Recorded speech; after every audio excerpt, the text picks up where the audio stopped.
Nie znali się, ale Bóg przewidział drugiego apostoła, który dopełnił posłannictwo siostry Faustyny. Trzeba było, aby był ktoś, kto by ukazał i przekazał iskrę miłosierdzia całemu światu. I to uczynił Jan Paweł II. Wielki, wielki apostoł. In 2002, a weakened Pope Jan Paul II traveled to his beloved Poland on what would be his farewell voyage. The high point of that pilgrimage was his act of entrusting the world to God's mercy at the Divine Mercy Shrine in Łagiewnicki. It was a symbolic act that culminated a remarkable journey for the Holy Father. For his devotion to divine mercy and to Saint Faustina had been born decades earlier, in that very place during the crucible of the Second World War. Znaczy Jan Paweł II, będąc w Łagiewniku, musiał pracować, czyli jako robotnik chodził do pracy w zakładach chemicznych Solvay, to przechodził obok klasztorów Łagiewnika i tam wchodził często na modlitwę. I tam też po raz pierwszy, tak przypuszczamy, potem tego nigdy nie powiedział, ale przypuszczamy, że to było w 1943-1944 roku, po raz pierwszy zobaczył obraz Jezusa Miłosiernego. Word was spreading about Faustina's exceptional holiness. Fragments of her diary were photocopied, passed from person to person, and the message of divine mercy touched the heart of a young Karol Wojtyła. So there was a physical connection between the two of them in the sense that he would pray in that chapel. Now, here was a young man who was almost killed on numerous occasions during the occupation.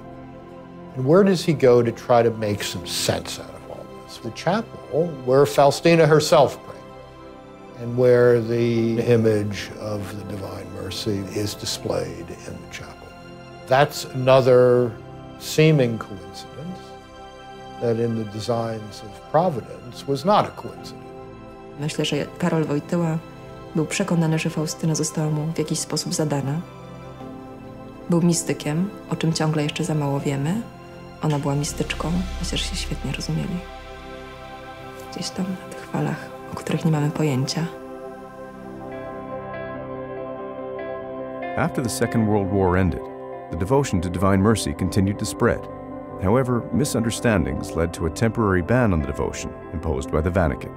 Wojtyła himself would become instrumental in overturning the ban, convincing others in the Vatican that Sister Faustina was truly a saint and modern-day prophet. The ban was lifted in 1978, and following his election as Pope Jan Paul II that same year, divine mercy would prove to be an unmistakable influence on his pontificate. Dopiero w latach 80. pojawiło się publikacje dzienniczka i wtedy on już był papieżem i przyznał się kiedyś do tego, że w całości dzienniczek przeczytał dopiero po zamachu na placu Świętego Piotra. I co jest niesamowite, on wcześniej napisał encyklikę Dives Misericordia, a bardzo niezwykłe w tym jest to, że jak się czyta encyklikę, jak się czyta dzienniczek, to jakbyś czytał dzieło jednej osoby, że to jest ten sam duch.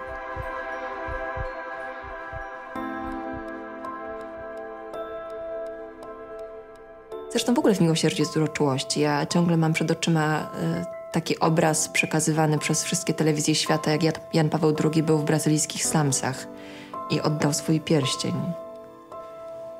biedakom, mówiąc, że nie przyszedł do nich z ciekawości, ale dlatego, że ich kocha. Jeśli miłosierdzie wygląda jakoś, to pewnie tak. Albo wtedy, kiedy na oczach całego świata przebaczał Elemo Akczy, czyli człowiekowi, który chciał go zabić. Jeśli miłosierdzie jakoś wygląda, to pewnie i tak. Jan Paul II was determined to ensure that divine mercy left a permanent imprint on the Church. On April 30th, 2000, he canonized Sister Faustina and designated the Sunday after Easter as the Feast of Divine Mercy, finally fulfilling a request Jesus had made to Sister Faustina. For Jan Paul, it was also a fulfillment of a lifelong mission. Ojciec Święty Jan Paweł II jest tym, który orędzie dane przez Boga ludzkości, przez siostrę Faustynę, poniósł. Mówił też, że to orędzie kształtuje jego pontyfikat. Mówił o tym, że czuje się powołany, żeby nieść misję miłosierdzia. After the canonization ceremony, he had this big banquet. Jan Paweł II shared at that banquet with everyone gathered there. He said, "Today is the happiest day of my life." I think that he would say that was the happiest day of his life because the greatest joy, I believe, in our lives is when we are fulfilling the God-given task that we've been given. And so for Jan Paweł II, canonizing Faustina, I think he felt, I've accomplished my mission.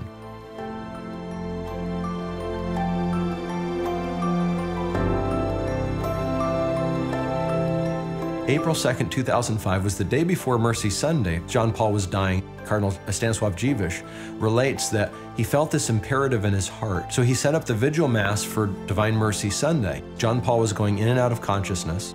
And then he was conscious enough to receive a droplet of the precious blood at the time of communion. And then I think he died like a half an hour after that. As Pope Benedict XVI later said, he died in the arms of mercy. I am utterly convinced that he wanted to hold on until that moment came. I think he understood his entire life and his entire papacy as having been consecrated to God's mercy. And being able to give up that life on the eve of the Feast of Divine Mercy, he was able to offer that final sacrifice on the altar of mercy.